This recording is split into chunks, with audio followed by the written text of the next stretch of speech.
Let me talk about forensic arts. Any form of art used in law enforcement or legal proceedings, used to assist law enforcement to identifying a wanted suspect and warning people to look out for someone who looks like the composite or sketch in a wanted poster. For this video, all entries are wanted suspects of murder, kidnapping, and assault.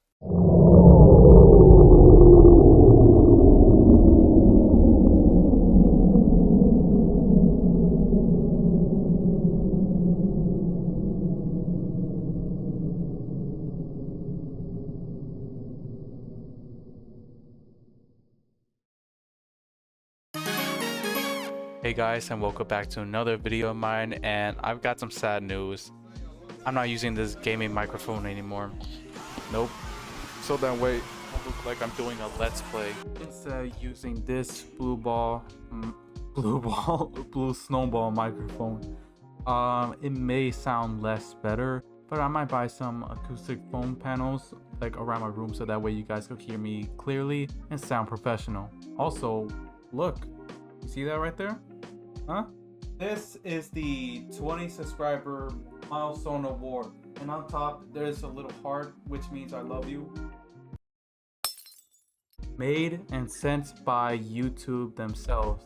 I'm just playing. I made it during high school. Yes, I wrote down some names in the back, originally for the first 20 people who have subscribed, but I don't exactly know who was the first 20.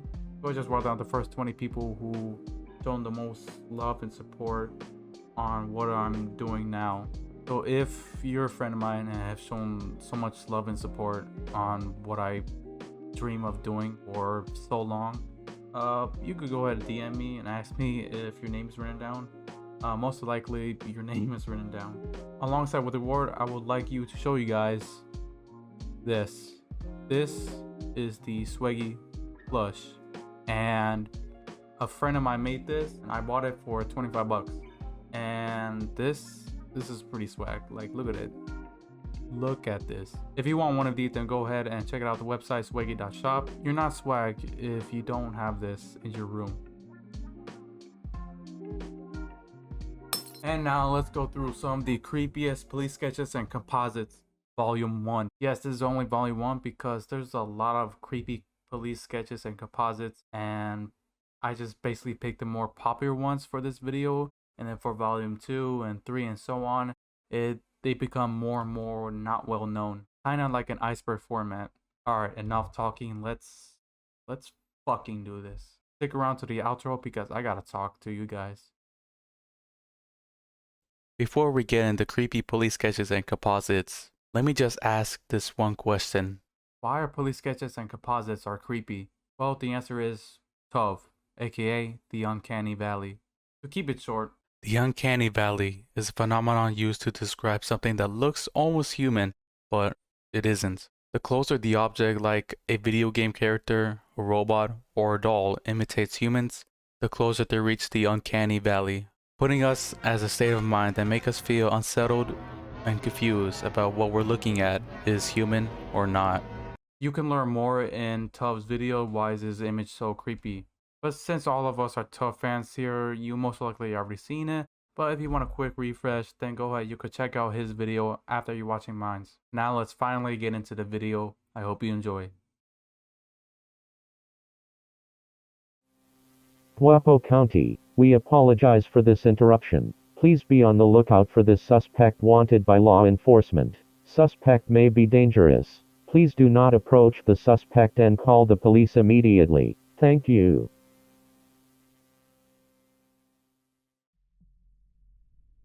Cairnbrook, Pennsylvania.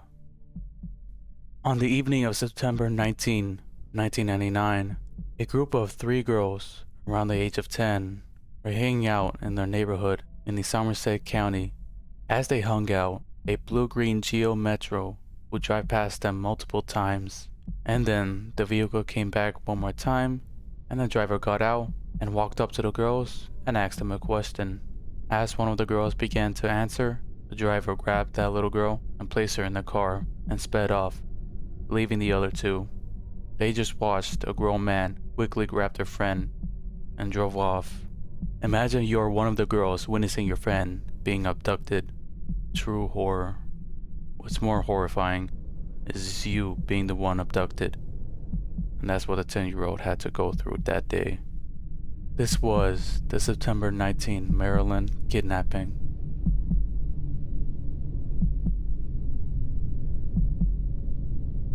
As the two drove off, the kidnapper threatened the little girl with a gun, pointing at her to stop screaming. After she continued screaming, he pistol whips her in order to stop her screaming. They eventually reached to West Virginia, and then the kidnapper stopped the car and forced the minor victim to. Afterwards, the kidnapper cleaned himself with a napkin and a brown paper bag and threw it out the window. The kidnapper then drove to the direction of Markleysburg, Pennsylvania, and shortly after crossing the Pennsylvania line, the kidnapper dropped off the minor victim on the side of the road and instructed her to count to 100 and then walk to a phone and call her mother. The kidnapper drove off as she counted 100, leaving her traumatized and her childhood ruined.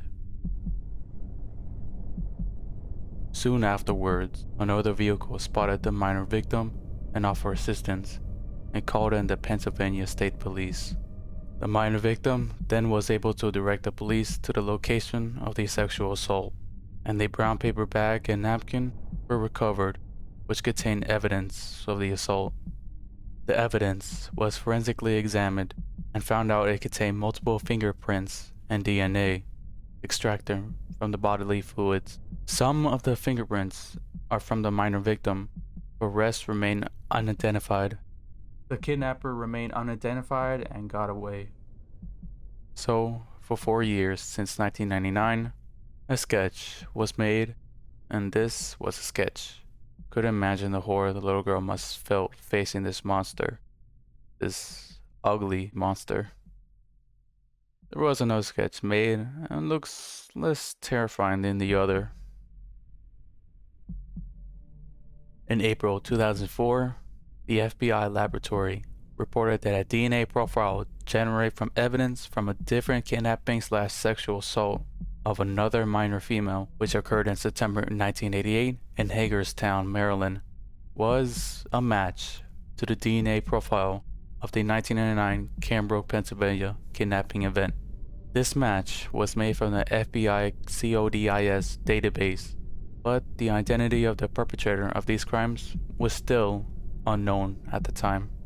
So again, the kidnapper remained unidentified, but then in the fall of 2018, the partial prints obtained from the brown paper bag and napkin were resubmitted to the NGI, identified a possible match with a person identified as Timothy David Nelson Jr. It's a whirlwind of emotion. Pennsylvania State Police Trooper Jeffrey Brock says the kidnapping and rape of a little girl haunted him for 20 years. He carried a picture of the unnamed 10-year-old, snatched at gunpoint, police say, on her way home from school, raped and left alone by the side of a road. I just never forgot her. In custody now, Timothy David Nelson, age 50, caught, police say, with the help of new technology. Back in 2004, the suspect's DNA, preserved from the crime scene on a paper bag, was matched with other cases in the national database. But it wasn't until last month, nearly 2 decades later, a special FBI unit was able to lift a fingerprint from that old evidence and called Brock to say they had their man. I don't know what to say. Police say Nelson had been arrested in another state. He now faces 23 charges, including kidnapping, rape, and indecent assault. Brock says he shared the news with the victim and her family. It's the closure that if I helped in that, then it's all worth it. Some 20 years later, finally, case closed. Timothy David Nelson Jr. was sentenced to 30 years on August of 2019. Let's hope he will rot in prison and won't make it out.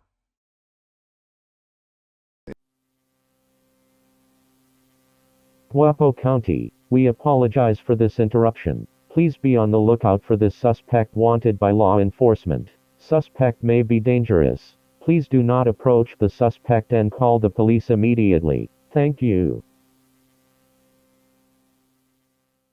This one you may recognize this police sketch from the ARG Erratas, which you can learn about this ARG in either Nextpost videos or blame it on his video. Big shout out to them. Now this composite is pretty creepy, but there's actually a colorized version of it, and this is what it looks like.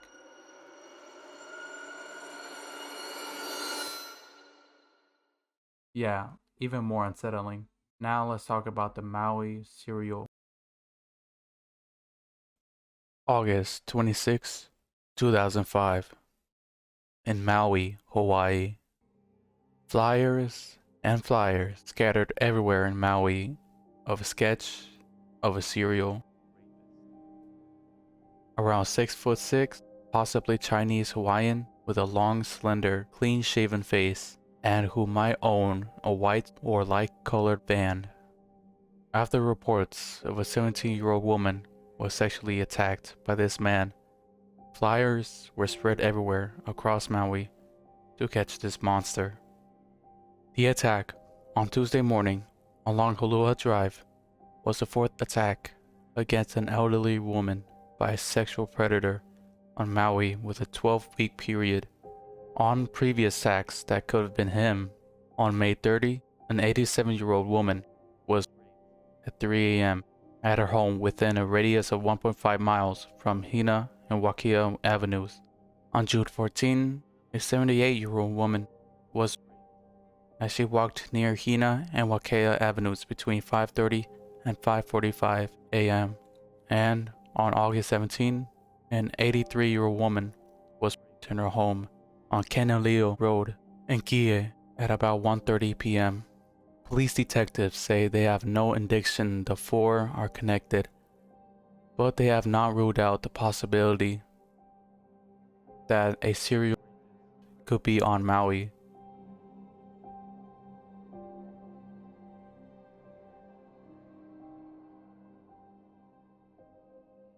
This all happened in 2005, 17 years ago, and still no updates.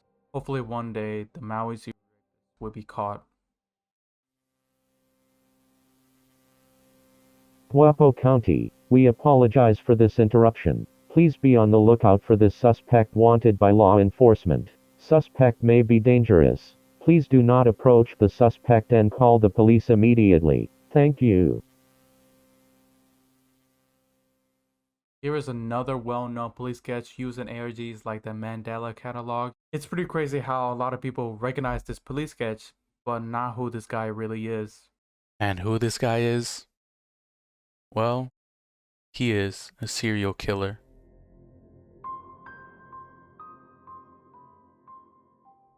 August 23, 1992 to March 3, 2003. A little over 10 years of this serial killer roaming around the Baton Rouge and Lafayette areas in Louisiana, murdering 7 women, possibly 10 others, but that has not been proven. And in May 27, 2003, he was caught and identified as Derek Todd Lee. At the time, up until January 2002, law enforcement did not know who they were dealing with. But why did it take law enforcement 9 years to know who was behind these attacks? Well, this is Sean Vincent Gillis, also known as, and literally this is his nickname, the other Baton Rouge killer. Sean was arrested on April 29, 2004, and was charged with 3 counts of first-degree murder and 3 counts of ritualistic acts from March 1994 to February 2004. So yes, around the same time and around the same area, there were 2 serial killers, both murdering and stalking women.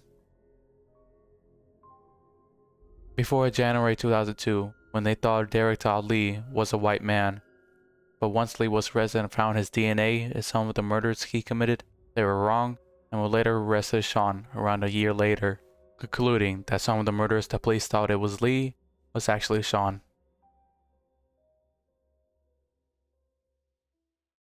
Around 2003, there were talks on how these women were killed, and there was a rumor of a method Lee would use, calling the crying baby method. in which Lee would use taped noises of a crying baby by the door of the victim's house and would wait until someone would open the door and attack.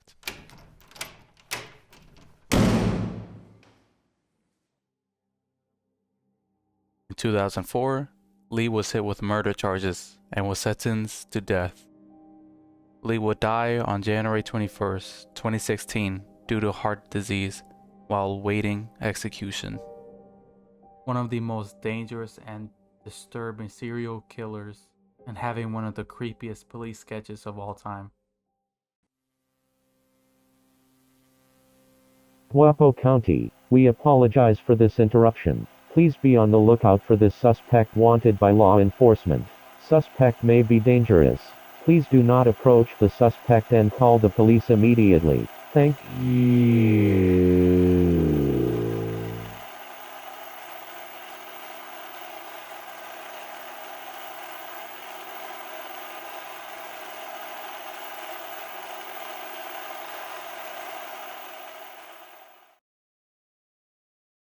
Last one here on the list, so if you like the video, how the video is going, then be sure to like and give yourself some time to think about subscribing to this small channel. The outro of this video, I would like to talk about all the newcomers who came from TUV, who introduced you guys to my previous video, The Darkest TV Mysteries. Stick around to the end and let's finally talk about Australia's most disturbing cases, Mr. Cruel. No, the world's most disturbing cases.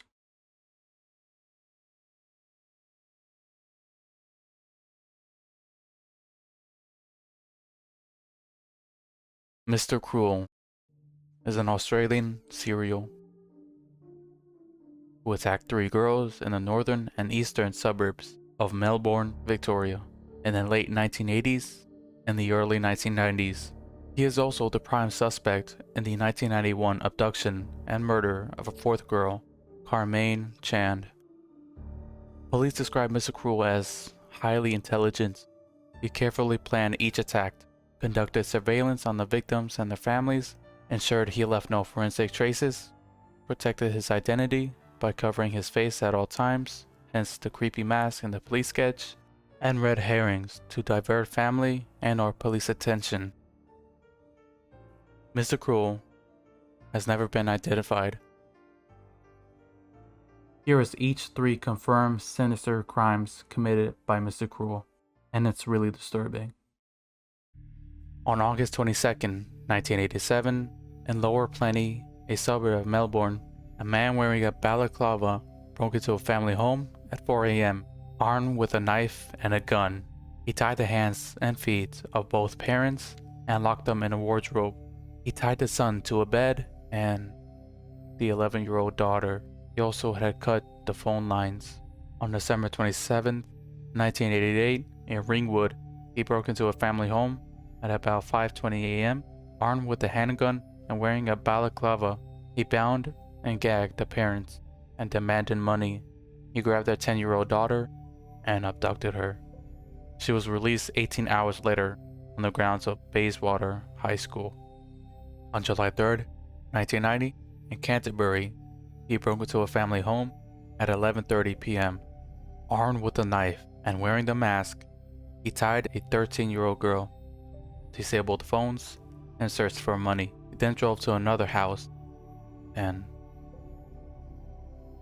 for 50 hours before releasing her in the suburb of Kew. Now for the 4th sinister crime that is likely done by Mr. Cruel. On April 13, 1991, in Templestowe, a man wearing the mask broke into a family home at about 8:40 p.m. armed with a knife. He abducted 13-year-old Carmaine Chand, who went to the same school as the Canterbury victim, was found a year later with 3. It has been reported that a few detectives had doubts about whether this crime was committed by Mr. Cruel.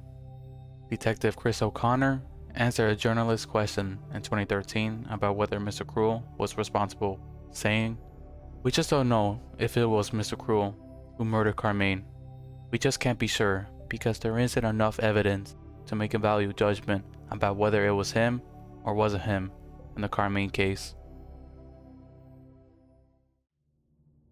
Since after the tragedy of the Carmine case, unfortunately, Mr. Cruel has not yet been captured nor identified. The closest thing towards identifying him is when on April 25th, 2018, inside the US, California law enforcement arrested a suspect in the Golden State Killer case, which involves the murder of 12 women and the sexual assault of approximately 46 others. Throughout the 70s and 80s, the suspect, 72-year-old Joseph James D'Angelo, a former police officer in the Bay Area, and has been charged with 8 counts of murder. And apparently, before his arrest, California authorities checked to see if D'Angelo may have some connection to a serial and murderer in Australia known as Mr. Cruel. This was due to the fact that D'Angelo lived in Australia in 1967 when he served on the USS Canberra during a tour in North Vietnam. D'Angelo and Mr. Cruel had strikingly similar patterns. Both wore masks and initially posed as home invaders before torturing their victims, sometimes pausing to eat food from the victim's kitchen, surveilling neighborhoods for weeks at a time in order to plan their attacks.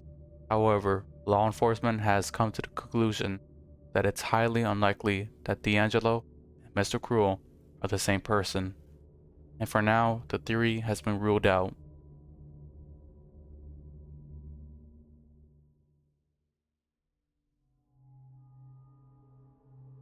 Going back to this police sketch, looking at it is terrifying, but looking at it face to face in person is even more terrifying. But now I imagine the horrors the girls and their families had to went through that night. I hate to end this way because I honestly don't know how to end this video. And transitioning to the outro because this is a very dark one. Let's all hope that the Maui Serial and Mr. Cruel will face justice for their inhumane acts upon innocent lives. This has been the Creepiest Police Sketches and Composites, Volume 1.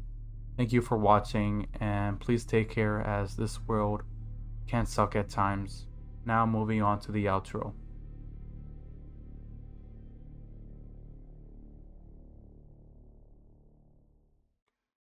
Hi, so I just want to talk about what's going on. So since I uploaded my previous video, The Darkest TV Mysteries, at first I thought it was not gonna go well, and I almost didn't upload that video. And I am so glad that I just said fuck it and just upload anyways, because you know, your first couple videos is gonna be crappy no matter what you do. And since I upload that kind of crappy video, our favorite YouTuber, Tough or Birdie, asked you guys to come check out the video of mine and my channel to see if you will like it or not.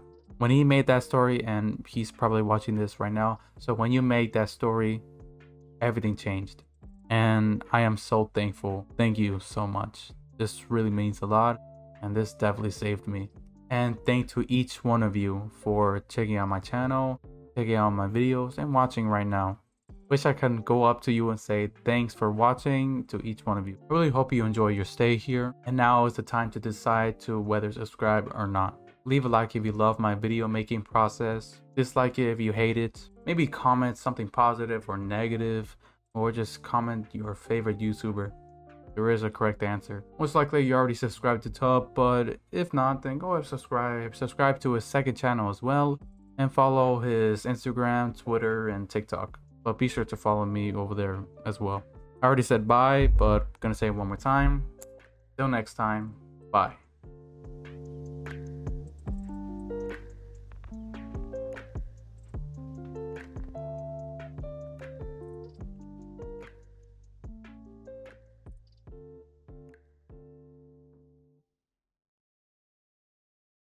But be sure to follow me over there as well. I already said